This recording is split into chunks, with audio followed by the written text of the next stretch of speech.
नमस्कार। BA second year में आज हम बात करने वाले हैं मध्यकालीन भारतीय इतिहास के अंतर्गत हुमायूं के इतिहास की। सभी सेशन आपके चैप्टर बाय चैप्टर चल रहे हैं। उम्मीद करता हूं सभी सेशनों को आप लोग जो है क्रम अनुसार फॉलो कर रहे होंगे। ठीक है। और एक अपडेट और है इस सेशन को लेकर के बीए सेकेंड ईयर वालों के लिए। अब से जो है मेरा प्रयास रहेगा कि ये मॉर्निंग में ही ये वाला सेशन आपको मिला करेगा, क्योंकि ये इसका टाइमिंग जो था रात में 9 बजे का था, तो ज़्यादा लेट हो रहा था। तो आप लोगों की कुछ कमेंट भी देखने को मिली थी कि सर सेकेंड ईयर का सेशन जो है मॉर्निंग शिफ्ट में कर दीजिए। तो एक्चुअली मॉर्निंग में मैं कर चुका हूँ। एक दो दिन अभी ट्रायल लेके देखेंगे, अगर सही साथ सभी स्टूडेंट अगर इसको ज्वाइन कर पाएंगे तो ठीक है, अन्यथा वापस ये अपने पुराने टाइम में चला जाएगा रात में 9 बजे। ठीक है ना। तो आज से सेशन जो है अभी मॉर्निंग में, कुछ दिन आप इस सेशन को मॉर्निंग में देखोगे। क्लियर है। चलिए शुरू करते हैं। हुमायूं का इतिहास सभी सेशन जो है आपके चैप्टर वाइज चैप्टर चल रहे हैं, तो कोई डाउट वाली बात ही नहीं है। कल वाले लेक्चर में मैंने आपको बता दिया था कि इसके बाद में है ना खानवा का युद्ध, कल हमने डिस्कस किया था। कल मतलब इससे पहले पहले वाली क्लास में। तो खानवा के युद्ध और पानीपत का युद्ध दो महत्वपूर्ण युद्ध हुए थे बाबर के लिए, जो कि उसके लिए उसके जीवन के निर्णायक युद्ध थे, जिसने भारत में सम्राट बनने का अवसर उनको बाबर को, माफ कीजिएगा, बाबर को प्रदान किया था। तो उसके बाद में, बाबर के बाद में जो है हुमायूं मुगल साम्राज्य के दूसरे सम्राट के रूप में आते हैं। तो यहाँ पर एक्चुअल में टॉपिक जो हमें पढ़ना है उस टॉपिक में लिखा हुआ है कि हुमायूं की असफलता या फिर हुमायूं के सामने प्रारंभिक कठिनाइयां। तो इस टॉपिक से हमें ऐसा लगता है कि कहीं ना कहीं हुमायूं ने अपने पूरे शासनकाल में सिर्फ कठिनाइयों का ही सामना किया है। तो ऐसा क्यों कहा जा रहा है, तो चलिए आइए, एक्चुअल में जो हमारा सिलेबस है, सिलेबस में हमें इसी प्रकार का कॉन्सेप्ट दिया गया है। तो हालांकि हुमायूं का पूरा शासनकाल तो हम नहीं पढ़ेंगे, क्योंकि कोई पीएचडी करने तो आए नहीं हम लोग यहाँ पर, है ना। तो यहाँ इस सेशन के माध्यम से competitive exam, BA second year और एमए वाले स्टूडेंट्स का पूरा पूरा बेनिफिट होने वाला है। तो उसके इतने हम जो है कंटेंट यहाँ पर लेकर के आए हैं। तो आइए चले शुरू करते हैं। जहां पर मुख्य मुद्दे होंगे, हुमायूं के शासन पर बात करेंगे, उसकी प्रारंभिक जो कठिनाइयां रही है या हुमायूं की असफलता क्या रही है, वो सारी चर्चा हम यहाँ पर करेंगे। आइए शुरू करते हैं। अच्छा, आगे बढ़े उससे पहले बता दूं आप लोगों को, बीए के ऑलमोस्ट जितने भी सब्जेक्ट हैं वो इसी प्लेटफॉर्म की, इसी चैनल की प्लेलिस्ट में अवेलेबल है। आप चाहे तो जाकर के देख सकते हैं, सब कुछ फ्री ऑफ कॉस्ट है ना। नोट्स भी उसी की लेक्चरों की लिंक में है। ये सारे सब्जेक्ट जो मेरे पीछे आप देख पा रहे हैं ना, ये सारे सब्जेक्ट आपको प्ले लिस्ट में मिल जाएंगे। इसके अलावा यदि आप में से कोई भी छात्र प्रतियोगी परीक्षा की तैयारी करना चाहता है, तो मैंने यहाँ पर यूट्यूब पर ही एक नया चैनल बना दिया है, यूट्यूब पर प्रज्ञान हिंदी के नाम से, है ना, प्रज्ञान हिंदी। उसे यदि आप विजिट करते हो तो वहां पर आपको top 5000 all India GK series देखने को मिलेगी, जहां पर वन लाइनर क्वेश्चन के रूप में मैंने कई सारे, मतलब 4000 के आसपास क्वेश्चन डिस्कस करवाए हैं। 5000 वहां कंप्लीट करना है। उसके अलावा करंट अफेयर क्लासेस आपकी कंटिन्यू है मॉर्निंग में 6 बजे। ठीक है। इसके अलावा जो सब्जेक्ट आप यहाँ पर देख रहे हैं, ये सारे सब्जेक्ट मैं आप लोगों को एकदम फ्री ऑफ कॉस्ट और पूरे विस्तार से पढ़ाऊंगा इसी प्रज्ञान हिंदी पर, जो सभी कॉम्पिटेटिव एग्जाम वाले बच्चों के लिए महत्वपूर्ण है ना। तो ये सारे सब्जेक्ट जो है ना एक ही प्लेटफॉर्म पे देखने को मिलेंगे। ऐसा नहीं है कि आपने हिस्ट्री यहाँ पढ़ ली तो आपको पॉलिटी कहीं और जाकर पढ़ना है, जियोग्राफी के लिए कोई दूसरा चैनल ढूंढना पड़ेगा। इन सब की जरूरत नहीं पड़ेगी आप लोगों को। एक ही चैनल पर, इसी प्लेटफॉर्म पर सारे सब्जेक्ट पूरे चैप्टर वाइज चैप्टर पूरे डिटेल में दूंगा आपको प्रज्ञान हिंदी पर। आइएगा उस पर, ठीक है ना। चलिए बढ़ते हैं आगे। ये सिलेबस है जिसके अकॉर्डिंग क्लासेस आपकी चल रही है, ठीक है। और इस सिलेबस के अकॉर्डिंग अगर बात करें तो अभी आपका सेकेंड यूनिट ही चल रही है, सेकेंड यूनिट, जिसमें हमने अभी मुगल आक्रमण के अंतर्गत बाबर हुमायूं को डिस्कस, आज जो है ये कॉन्सेप्ट पूरी तरह क्लियर हो जाएगा। कल से हम मूव करेंगे शेरशाह सूरी पर। मुगल आक्रमण वाले पे 4-5 सेशन हो चुके हैं ना, तो इसलिए थोड़ा सा लंबा लग रहा है। लेकिन एक दो दिन के बाद ही हम जो है अब डायरेक्टली यूनिट थर्ड पर मूव कर जाएंगे। ठीक है। ये कंप्लीट सिलेबस है यूनिट 5 तक का। पहले ना मैं हर पीपीटी में इनको पहले क्यों रखता हूं, ताकि आप लोग देखें समझे, कोई कंफ्यूजन आपकी नहीं रहना चाहिए। जब भी कोई टॉपिक पढ़ो ना, तो टॉपिक से पहले वो पूरी कंफ्यूजन खत्म होना चाहिए, क्योंकि यहाँ पर कई यूनिवर्सिटी के स्टूडेंट जो है इस प्लेलिस्ट को वॉच कर रहे हैं। तो जब कई यूनिवर्सिटी, तो हर यूनिवर्सिटी का सिलेबस में थोड़ा बहुत चेंजेस आता है। तो ये सिलेबस के टॉपिक सामने रखने का मेरे इसके पीछे उद्देश्य एक ही है कि जब आप पढ़ने बैठो ना, तो अपने सिलेबस से इन टॉपिकों को मैच कर लो और देख लो कि इस पूरी प्लेलिस्ट में आपको कौन कौन से टॉपिक मिलेंगे, कौन से नहीं मिलेंगे, है ना। तो जो नहीं मिल रहे हैं उनको मार्क कर लीजिए, जो मिल रहे हैं उनको मार्क कर लीजिए। तो जो मिल रहे हैं वो यहाँ से कंप्लीट कर लें, जो नहीं मिल रहा है कमेंट बॉक्स में मुझे बता दे, तो संभव हुआ तो उस पर भी सेशन लेकर के आएंगे, है ना।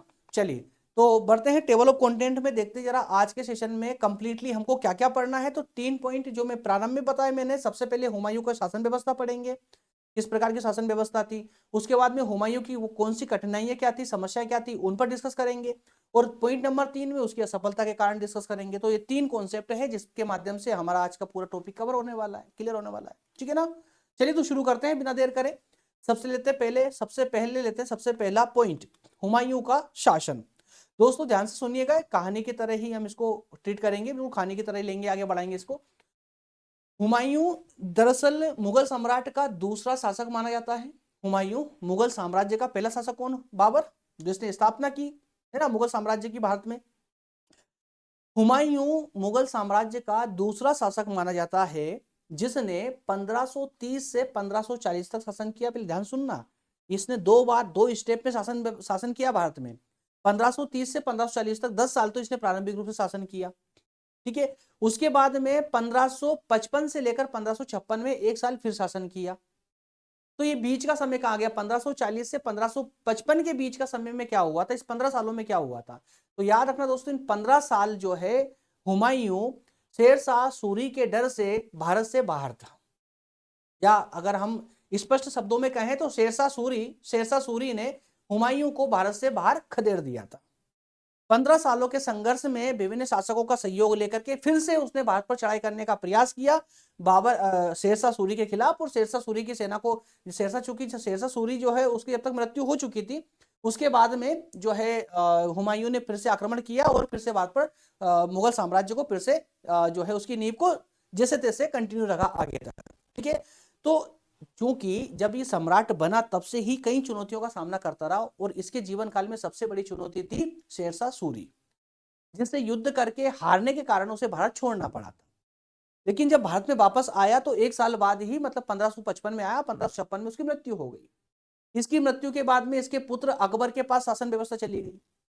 तो शासन व्यवस्था को सुचारू रूप से चलाने का जो कार्य किया है वो अकबर ने किया। तो एक तरह से हम ये कह सकते हैं कि बाबर का जीवन काल तो पूरा किसमें भटकने में बीत गया। जैसे तैसे मुगल साम्राज्य की भारत में स्थापना की, हमेशा पूरा जीवन जो है उसका युद्धों में गुजर गया। उसके बाद में जो परिस्थितियां असंतुलित बनी हुई थी, जो परिस्थितियां नाजुक बनी हुई थी, उन नाजुक परिस्थितियों से सामना हुआ हुमायूं का। और हुमायूं का जीवन भी या शासन व्यवस्था भी या उसके शासन का जो काल रहा वह भी संघर्षों में ही बीत गया। उनको साम्राज्य विस्तार करने का मौका ही नहीं मिल पाया।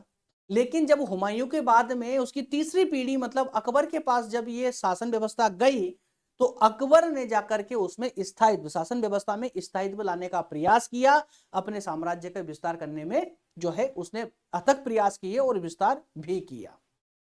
तो ये पूरी कहानी है जिसे हमें कहानी के रूप में ही पूरे डिस्कस करेंगे, स्टेप बाय स्टेप आगे बढ़ेंगे, ताकि आप लोगों को एक बेहतर कंटेंट मिल सके, है ना। एग्जाम के लिए बेहतर कंटेंट भी मिल जाए और समझने के लिए एक व्यवहारिक समझ भी मिल जाए। एक व्यवहारिक कंटेंट के साथ में हम इस कहानी को पूरा विस्तार से समझने जा रहे हैं। तो ध्यान से सुनते चलिएगा आप लोग, नोट डाउन करने की अभी फिलहाल कोई आवश्यकता नहीं है। तो जैसा मैंने कहा कि मुगल साम्राज्य का हुमायूं जो है मुगल साम्राज्य का दूसरा शासक हुआ, दूसरा सम्राट हुआ, जिसने 1530 से 1540 तक शासन किया। उसके बाद में 15 साल बाद मतलब 1555 से 1556 तक फिर शासन, 1 साल फिर से शासन व्यवस्था उसने संभाली। अगर हुमायूं के जन्म की बात की जाए तो इसका जन्म जो है काबुल में हुआ था 6 मार्च 1508 में। हुमायूं का शासन कठिनाइयों से भरा हुआ था। बाबर की मृत्यु के बाद में 1530 में हुमायूं मुगल साम्राज्य का शासक बना। शेरशाह सूरी ने 1540 में हुमायूं को हरा करके उसे भारत से बाहर जाने के लिए मजबूर कर दिया और खुद साम्राज्य का शासक बन बैठा। इसके बाद की कहानी में अगर बात करें तो हुमायूं ने 1545 में, हम शॉर्ट पिक्चर देख रहे हैं अभी, ये समझ लीजिए, बिल्कुल कहानी अभी अंदर है पूरी, ठीक है। पहले पूरी कहानी का निचोड़ हम यहां पर देख लेंगे, क्योंकि चंद शब्दों में पूरी कहानी लिखनी है, इसलिए जो अहम घटना है उन पर ही चर्चा करेंगे और अहम घटनाओं के जो अहम कंटेंट है उसी पर चर्चा करेंगे। डिटेल में बात नहीं करेंगे। यहाँ पर एग्जाम में भी आपको ऐसा ही कुछ करना है, याद रखिएगा, ठीक है ना। पूरा डिटेल आपको पहले वाले पॉइंट में नहीं देनी है। जब पॉइंट अंदर आएंगे, कठिनाइयों के सामना होगा हुमायूं को, उसमें सारी व्यवस्था लिखेंगे हम लोग, ठीक है। तो स्टार्टिंग में हुमायूं मुगल साम्राज्य का दूसरा शासक था। उसका शासन जो है 1530 से 1540 और 1555 से 1556 तक रहा। उसका जन्म काबुल में हुआ 6 मार्च 1508 ईस्वी में। हुमायूं का शासन कठिनाइयों से भरा हुआ था। बाबर की मृत्यु के बाद में 1530 में हुमायूं मुगल साम्राज्य का शासक बना। इसके अलावा 1540 में 1540 में मतलब 10 साल बाद, शासन व्यवस्था संभालने के 10 साल बाद शेर शाह सूरी ने हुमायूं को युद्ध में हरा करके उसे भारत से बाहर जाने के लिए मजबूर कर दिया और खुद साम्राज्य शासक बन बैठा। इसके बाद में हुमायूं ने 1545 में, मतलब कब बाहर गया था, 1540 में, 5 साल बाद फिर से भारत पर कब्जा करने का प्रयास किया, मतलब भारत में वापसी करने का प्रयास किया, लेकिन वो सफल नहीं हो पाया। और उसकी सफलता निरंतर प्रयासों के बाद में 15 सालों में जाकर के उसको अवसर मिला, जाकि वो सफल हुआ। 1555 में वो सफल हो पाया और फिर से भारत पर अपनी शासन व्यवस्था स्थापित कर पाया। शेर शाह सूरी के वंशजों को हरा करके हुमायूं ने फिर से भारत में दिल्ली सल्तनत की स्थापना की। हुमायूं की मृत्यु की बात करें तो 1556 में उसकी मृत्यु हुई। उसके निधन के बाद में उसका साम्राज्य उसके पुत्र अकबर को मिला। उन्होंने और अकबर ने मुगल साम्राज्य को मजबूत किया और उसे कई नई ऊंचाइयों तक पहुंचाया। ये पूरी एक शॉर्ट कहानी हुमायूं के शासन की, ठीक है। तो शॉर्ट कहानी में अब देखिए कंटेंट इतने बहुत खूबसूरत तरीके से अरेंज किया गया है, इस पूरी कहानी इसमें पिरो दी गई है। यदि इस कहानी को आप बेहतर तरीके से समझ लेते हो तो आप जितने चाहे उतने शब्द एग्जाम में लिख सकते हो, जितने चाहे 10-15 पेज तक भर सकते हो इस पूरी स्टोरी पर। लेकिन जैसा मैं आपको बोलता हूं ना वैसा ही आपको करना पड़ेगा। जैसे कि लेक्चर देखने के तुरंत बाद में यही टॉपिक आपको अपनी किताब से कंप्लीट करना होगा, चाहे किताब कोई सी भी है, कोई मैटर नहीं करता। लेक्चर देखा आपने, लेक्चर के तुरंत बाद में आपको क्या करना है, रिवीजन लगाना है। पहले पीडीएफ से रिवीजन लगाना है, उसके तुरंत बाद से पीडीएफ डिस्क्रिप्शन में मिल जाती है, वहां से डाउनलोड करेंगे, रिवीजन लगाएंगे। उसके तुरंत बाद आप अपनी किताब उठाइए, उसमें ये टॉपिक निकालिए और अच्छे से एक बार सिर्फ पढ़ लीजिए। ये सिर्फ रीडिंग लगानी होती है, उससे पूरा टॉपिक आपका बेहतर तरीके से क्लियर हो जाता है। क्लियर, आगे बढ़े। चलिए सेकंड पॉइंट की ओर मूव करते हैं। अब बात करते हैं इसकी प्रारंभिक कठिनाइयों की। तो ऐसी क्या कठिनाइयां थी हुमायूं के पास? कठिनाइयां तो जो थी, बाबर, उसने इतने युद्ध लड़े, बाबर ने साम्राज्य की स्थापना की, बाबर ने, तो इस हुमायूं के सामने क्या समस्याएं थी? तो आइए इसी कुछ पॉइंटों के माध्यम से इन समस्याओं को समझने का प्रयास करते, कठिनाइयों को समझने का प्रयास करते। हुमायूं के सामने सबसे जो पहली कठिनाई थी वो थी उसके परिवार का विवाद, क्योंकि लगभग हर एक शासक के सामने ये कठिनाई तो रही है ना। जहां पर एक से ज्यादा पुत्र होंगे, उत्तराधिकारी होंगे, तो वहां उत्तराधिकारी की समस्या रहती है उस साम्राज्य में, या उसके काका बाबाओं में अगर और कोई वंशज होंगे तो वो भी जो है साम्राज्य को प्राप्त करने का प्रयास तो करेंगे ही। तो सीधी सी बात है, पारिवारिक क्लेश का होना तो स्वाभाविक है। ये समस्या हुमायूं के जीवन में भी थी, लेकिन थोड़ी अलग टाइप की थी। अलग टाइप कैसी?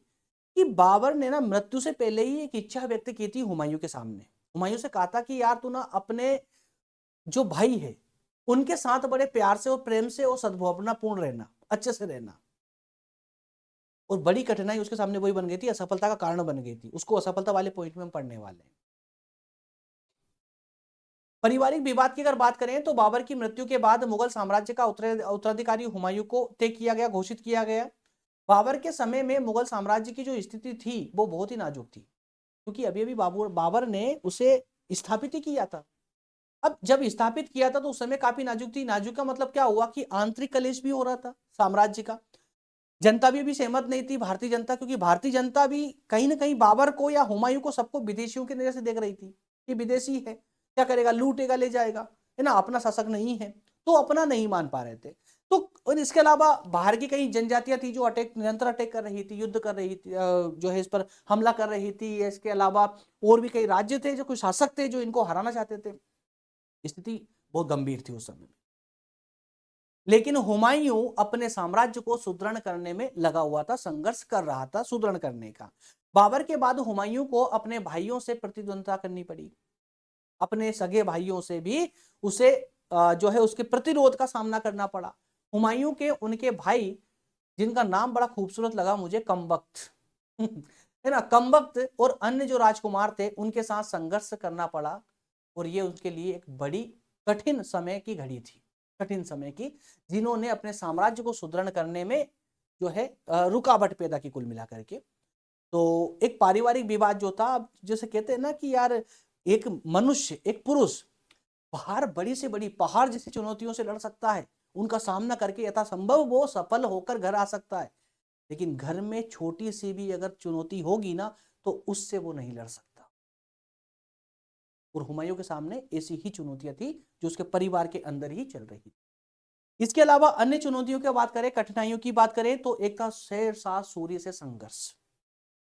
हुमायूं की सबसे बड़ी चुनौती अगर उसे जीवन काल में कोई रही है तो वो शेर शाह सूरी ही रही है, जो कि उस समय बिहार और उत्तर भारत का एक ताकतवर शासक हुआ करता था। शेरशाह सूरी, नाम मत भूलिएगा, आगे पढ़ने वाले, इसके बाद में कल वाले सेशन में शेरशाह सूरी को ही पढ़ेंगे हम लोग, है ना। तो शेरशाह सूरी हुमायूं के जीवन में सबसे बड़ी कठिनाई बनकर के आया।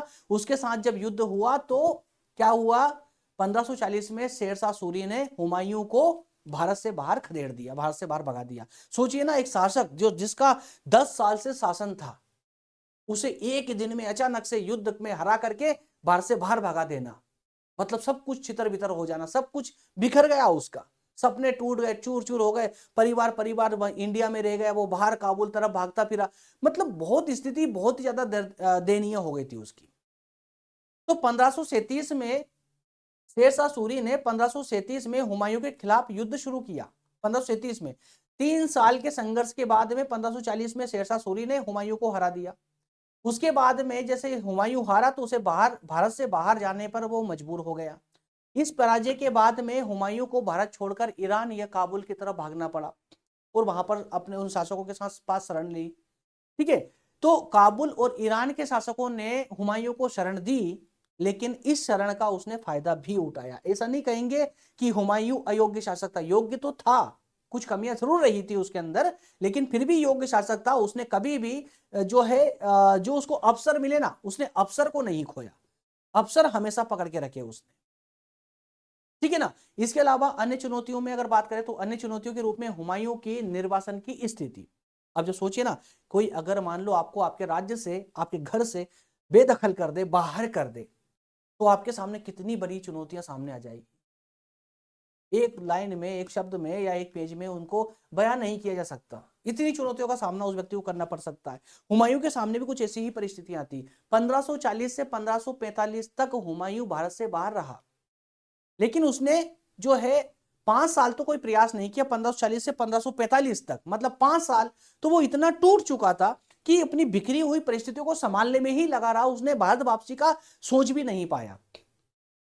5 साल बाद जब वो थोड़ा संभला और जहां उसने शरण ली ईरान, अफगान, काबुल तरफ, वहां के शासकों से थोड़ा उसने साथ मांगा, तब उसमें कहीं ना कहीं फिर से इच्छा जागने लगी कि कहीं ना कहीं फिर से भारत में वापसी की जाए, शेरशाह सूरी के खिलाफ युद्ध करके उसको हरा करके और फिर से भारत पर शासन व्यवस्था जमाई जाए।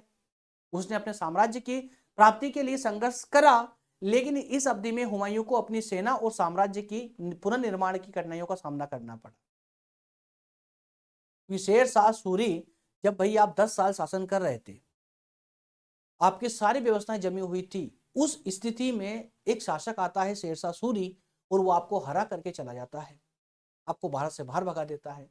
तो उस समय जब आप उस शासक को नहीं हरा पाए, तो अब चूंकि आपके पास कुछ नहीं है तो अब कैसे हरा पाओगे। तो एक इस परिस्थिति में हुमायूं के सामने बड़ी ही कठिनाई का दौर था। उसे अपनी सेना को जो है उस सेना को फिर से सुदृढ़ करना था, ताकतवर बनाना था। काबुल, लाहौर और ईरान में शरण ली थी, जहां उन्हें विभिन्न शासकों ने सहायता भी की, शासकों ने यहाँ पर सहायता भी की, लेकिन दौर कठिनाइयों से भरा हुआ था। इसके अलावा प्राकृतिक आपदाएं थी, युद्ध के खर्च की समस्याएं थी।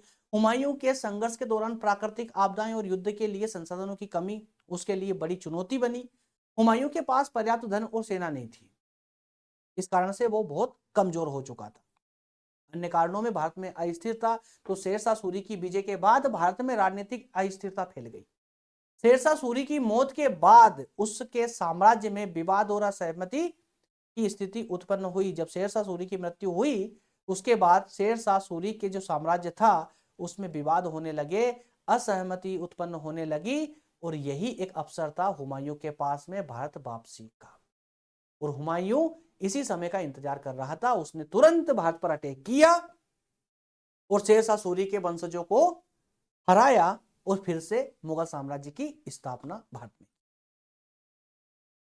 ये 5 घटनाओं के साथ की हमने चर्चा की इस बिंदु में। इसके बाद में आगे बात करने वाले हैं हुमायूं की असफलता के कारण। हुमायूं असफल आखिरकार क्यों हुआ था, क्या इसके पीछे रीजन थे? तो उसमें सबसे प्रमुख रीजन जो था वो साम्राज्य का बंटवारा था। सोचिए ना कि जब भारत पर ब्रिटिश कंपनी ने अधिकार किया था, भारत को गुलाम बनाया था, उस समय अगर पूरे भारत में जितने भी राज्य थे वो राज्य अगर बिखरे हुए नहीं होते, सब एक साथ होते, तो क्या ब्रिटिश कंपनी कब किसी भी परिस्थिति में भारत पर कब्जा कर पाती? संभवतः नहीं। ये सीख हमें, या कहें कि मॉडर्न टाइम के जो भी शासक रहे थे भारत के, उनको मध्यकाल से कम सीख लेते। मध्यकाल के इतिहास से कुछ सीख लेते तो संभवतः भारत पर एक लंबे समय तक अंग्रेजों का शासन नहीं होता। फिर साम्राज्य का बंटवारा, यहां क्या था कि बाबर की बड़ी इच्छा थी कि हुमायूं चूंकि बड़े पुत्र हो, शासन आपको मिलेगा, लेकिन शासन मिलने के बाद जो है ना, आप अपने भाइयों के साथ में अच्छा व्यवहार करना, वो जो मांगे वो दे देना उसको। हुमायूं चूंकि हुमायूं को अपने पिता से बहुत प्रेम था, वो बड़ा सम्मान करता था, तो हुमायूं ने बाबर की इस इच्छा को पूरा करने के लिए क्या किया, अपने सभी भाइयों ने मांगा हमको साम्राज्य चाहिए, हमें कुर्सी चाहिए, सिंहासन चाहिए, तो अपने सभी भाइयों में उसने साम्राज्य के टुकड़े करके बांट दिए। अब जैसे ही साम्राज्य के टुकड़े हुए तो साम्राज्य क्या हो गया, जो एकता के माला में मोतियों की तरह पिरोए हुए थे वो माला टूट गई, उसकी शक्ति छिन्न भिन्न हो गई। हुमायूं की सबसे पहली गलती कि उसने अपने साम्राज्य का बंटवारा कर दिया, जबकि उस समय पूरे साम्राज्य को एकता में रखने की आवश्यकता थी, विभाजन करने की नहीं। अपने साम्राज्य का बंटवारा तथा भाइयों के प्रति जो अगाध प्रेम था हुमायूं को, वही उसकी असफलता का मुख्य कारण बना, है ना। दया ही दुख का कारण है, पुरानी कहावत है, दया ही दुख का कारण है, पुराना मुहावरा है। तो यही हुमायूं के साथ हुआ। इसके अलावा हाँ, दया नहीं, यहां पर प्रेम था, है ना। कभी कभी प्रेम भी दुख का कारण बन जाता भाई। चलिए, जनता का असहयोग या जनता का सहयोग, यदि जो भी पॉइंट आप लिखना चाहें, हुमायूं ने भारतीय जनता का सहयोग प्राप्त करने का प्रयास नहीं किया। दूसरी गलती, जिस जनता पर वो शासन कर रहा है उस जनता का सहयोग उसके पास होना चाहिए था, लेकिन उसकी बड़ी गलती कि उसने भारतीय जनता का सहयोग प्राप्त करने का प्रयास नहीं किया, और इसी कारण से भारत की जनता उस समय तक भी हुमायूं को विदेशी ही समझ रही थी। साम्राज्यवादी नीति अपनाने से पहले शासन में आवश्यक सुधार करके जनता का समर्थन और सहयोग प्राप्त करना हुमायूं की पहली आवश्यकता थी, जिसे उसने इग्नोर कर दिया। जब किसी शासक के पक्ष में जनता होती है ना, तो वहां की शासन व्यवस्था और ज्यादा सुदृढ़ हो जाती है, ताकतवर हो जाती है। इस बात का ध्यान हुमायूं ने नहीं दिया। इसके अलावा अन्य जो कारण रहे हैं असफलता के, उसमें शेरशाह सूरी की शक्ति की उपेक्षा। जब कभी आप अपने दुश्मन को कमजोर समझने लगते हो तो समझ जाइए आपकी हार निश्चित है, चाहे आप किसी भी फील्ड में हो। यदि आप अपने शत्रु को कमजोर समझना आपके अंदर अगर आ गया ना, होता है ना, इसीलिए कहते हैं अपने शत्रु को कभी भी कमजोर ना समझे, चाहे वो कितना भी कमजोर क्यों ना हो, फिर भी उसे ताकतवर मानकर चले। ये गलती हुमायूं ने की थी कि शेरशाह सूरी को उसने बहुत कमजोर समझ रखा था। उस हुमायूं का मानना था कि इतना बड़ा साम्राज्य मेरे पास में है, अरे क्या है शेरशाह सूरी, जब चाहूंगा शेरशाह सूरी को परास्त कर दूंगा। उसकी यही सोच उसकी एक बड़ी भूल थी, जो उसकी असफलता का एक बड़ा कारण बनी। शेरशाह सूरी की योग्यता को नजरअंदाज करना, शेरशाह सूरी की शक्ति की उपेक्षा क्यों की थी हुमायूं ने, क्योंकि उसको शेरशाह सूरी की योग्यता का पता नहीं था। हुमायूं ने कोई खास युद्ध नहीं लड़े थे, जबकि शेरशाह सूरी एक भटकता हुआ शासक था, एक डकैत था। इसको डकैत कहा जाता था, डकैत, गुंडा। और ऐसे जो डकैत होते थे, लुटेरे, उनको तो दिन रात काम ही क्या था, युद्ध लड़ना, संघर्ष करना। तो जो दिन रात युद्ध लड़ रहा हो, निरंतर युद्ध लड़ रहा हो, उसके घर से ज्यादा दिन या रातें उसने युद्ध भूमि में काटी हो, ऐसे व्यक्ति के पास अनुभव ज्यादा ही होगा ना। तो सीधी सी बात है, शेरशाह के पास अनुभव बहुत था, उसके अंदर राजनीतिक सूझबूझ थी, कि कब कौन सा राजनीतिक अस्त्र चलाना है, उसे कूटनीति का प्रयोग करना बहुत अच्छे से आता था, जबकि हुमायूं इस क्षेत्र में बहुत कमजोर था। तो हुमायूं ने शेरशाह सूरी की तरह योग्य बनने की अपेक्षा ऐसे फोकट के फिजूल के कार्यों में अपना समय व्यतीत किया, जो उसकी हार का कारण बना। इसके अलावा समय का दुरुपयोग भी हुमायूं ने अच्छा खासा किया। जो समय जो समय मैं आपके लिए बोलूं तो जो समय आपका पढ़ करके, पढ़ाई अच्छे से पढ़ाई करके और आगे ये नींव है आपकी, जो फ्यूचर में आप जो करना चाहते हो ना, उसकी नींव कर रहे होगे। आप बीए ले रहे हो ना, तो बीए में 90% स्टूडेंट कौन होते हैं? जिनको आगे चल के आईएएस की तैयारी करनी होती है, या जिनको आगे चल करके किसी भी कॉम्पिटेटिव एग्जाम की तैयारी करके एक अच्छा अधिकारी, बड़ा अधिकारी बनना है, वो बीए में ज्यादा स्टूडेंट है। तो ये आपकी नींव है। यदि आपका आपका समय क्या बोलता है, आज आप मेहनत करोगे, अच्छे से पढ़ोगे तो क्या होगा आगे आपके सफलता के मार्ग खुल जाएंगे। और ऐसे ही परीक्षा का समय उस समय हुमायूं के पास था। हुमायूं का समय था वो मेहनत करके और अपने आप को सुदृढ़ करना, साम्राज्य को सुदृढ़ करना, सेना को शक्तिशाली बनाने का, अधिक से अधिक युद्ध लड़कर के विजय प्राप्त करके अपने साम्राज्य का विस्तार करके अपने आप को शक्तिशाली बनाने का समय था उसका। लेकिन उसने इन सब कामों में ध्यान न दे करके, समय न दे करके विलासिता में डूब गया। ये फोकट में शासन मिल गया था अपने पिताजी से, उनके अंदर घमंड था कि हमें कौन हराएगा, अरे हम तो काबुल से आए हैं, आकर के यहाँ पर हमने अधिकार कर लिया, ये सब तो हमारे हैं। समझ रहे हो बात को? बाकी सबको उदास समझते थे। तो इसी गलतफहमी ने क्या किया, उनको ही डुबा दिया। और जब चूंकि उन्होंने अपने शासन के विस्तार पर, अपने सेना के सुदृढ़ पर ध्यान नहीं दिया, तो जो उनका शत्रु पक्ष था उसे पूरा समय मिल गया अपनी तैयारियां करने का, और ना, तो यही उनकी एक असफलता का प्रमुख कारण भी रहा है। तो इस प्रकार से दोस्तों हमने 5 कारण उसकी परेशानियों के देखे हैं और 5 कारण हमने उसकी असफलता के देखे। और इस शॉर्ट स्टोरी के माध्यम से उम्मीद करता हूं पूरा सेशन आपको समझ आया होगा। हुमायूं के जीवन में कौन कौन सी हलचलें मची थी वो सारी आई होगी। अगर पूरी कहानी को पूरे विस्तार से और अच्छे से समझना चाहते हो, प्रत्येक पक्ष से रूबरू होना चाहते हो, क्लियर करना चाहते हो, किताब का साथ कभी मत छोड़ना। किताब ही आपको अंतिम निर्णय तक लेके जाएगी। चाहे एग्जाम कोई सा भी हो, पढ़ाई किसी की भी हो, चाहे आप आईएएस की ही तैयारी क्यों ना कर रहे हो, कभी किसी एक टीचर पर या कभी किसी लेक्चर पर पूरी तरह निर्भर मत होना। लेक्चर देखिए, जरूरी है, क्योंकि ताकि टॉपिक, अगर आप कुछ मिनटों में अगर टॉपिक क्लियर करना चाहते हो तो आपको लेक्चर देखना चाहिए। उस लेक्चर देखने के तुरंत बाद में आपको पूरा विस्तार से किताब पढ़नी जरूरी है। उसी टॉपिक को लेक्चर के तुरंत बाद पढ़िए, ताकि आपकी उस टॉपिक पर एक समग्र समझ बन जाए, एक पूरी अंडरस्टैंडिंग अच्छे से बन जाए।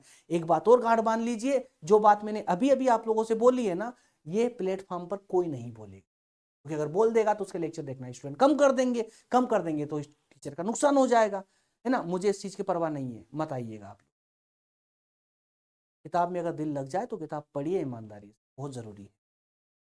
मैं लेक्चर इसलिए देता हूँ और उतना ही कंटेंट आपको देता हूँ ताकि आपकी बेसिक अंडरस्टैंडिंग बनेगी, समझ आएगा पूरा टॉपिक, कॉन्सेप्ट समझ आ जाएगा, और उसके बाद जब किताब पढ़ोगे तो किताब एक बेहतरीन तरीके से एक ही रीडिंग में आपको पूरी किताब समझ आने वाली। किताब पढ़ना मत छोड़िए। कल वाले सेशन में हम बात करेंगे शेरशाह सूरी पर, ठीक है ना, शेरशाह सूरी, ये मैंने बीच में बता दिया था, ठीक है ना। चलिए, जाने से पहले डिस्क्रिप्शन को जरूर खोल लेना एक बार, इसी वीडियो की डिस्क्रिप्शन जरूर खोल लेना, क्योंकि वहां पर आपको बहुत सारी चीजें मिलने वाली है। से पीडीएफ नोट्स की लिंक मिल जाएगी, डाउनलोड कर लेना, रिवीजन लगाने में काम आएगा। व्हाट्सएप और टेलीग्राम ग्रुप की लिंक भी आपको डिस्क्रिप्शन में ही दी गई है, डाउनलोड ज्वाइन कर लीजिए, सब फ्री तो है, कोई चार्ज थोड़ी ना लग रहा है। इसके अलावा सेशन अगर अच्छा लगा है तो थोड़ा लाइक वाइक करके थोड़ा सेशन को आगे बढ़ा दें। और इसके अलावा चैनल पर नए हैं, पहली बार देख रहे हैं, अगर आपको अच्छा लगा ये पूरी यात्रा, वो चूंकि सेशन के एंड तक आप बने हुए हो तो मतलब संभवतः शायद हो सकता है अच्छा ही लगा होगा लेक्चर भी आपको है ना। वैसे नहीं भी एक लगा हुआ तो आगे जब देखोगे तो अच्छा लगने लग जाएगा अपने आप ही, क्योंकि मैं जो यहाँ पर पढ़ाता हूँ, जो मेहनत करता हूँ ना, वो एक वीडियो के माध्यम से समझना पॉसिबल नहीं है। मेरा जो प्रयास है यूट्यूब पर, इस फ्री प्लेटफॉर्म पर, उस प्रयास को एक लेक्चर में या कुछ चंद मिनटों में, लगभग 20 से 30 मिनटों में समझ पाना संभव नहीं है।